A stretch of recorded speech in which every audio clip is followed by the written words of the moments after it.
Hurmatli foydalanuvchilar, ushbu video qo'llanmada yangi O'zbekiston bunyodkori kasblar tanlovi moduli ishlash tartibini ko'rib chiqamiz.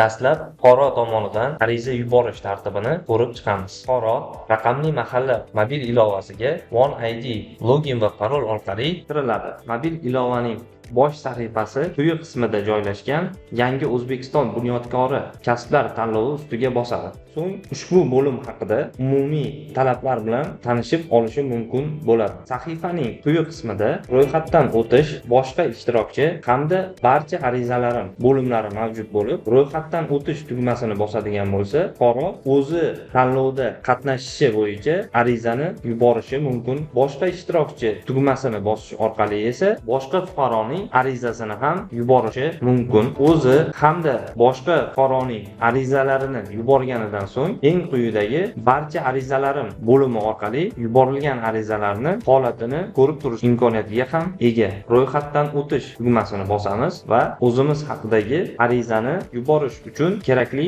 maydonlarni to'ldiramiz. Dastlab yashash manzili haqidagi ma'lumotlarni kiritamiz. So'ng o'zimizga tegishli telefon raqamini ham kiritib o'tishimiz zarur bo'ladi. Agarda ariza yuborayotgan fuqaroning elektron pochta manzili mavjud bo'lsa, yozib qo'yishimiz mumkin bo'ladi. Eslatib o'taman, ushbu maydon ixtiyoriy hisoblanadi hamda yaqin qarindoshning telefon raqamini ham kiritishimiz zarur bo'ladi. Ijro hududini belgilaymiz. Hududni belgilashda viloyat, tuman va mahallani tanlashimiz zarur bo'ladi.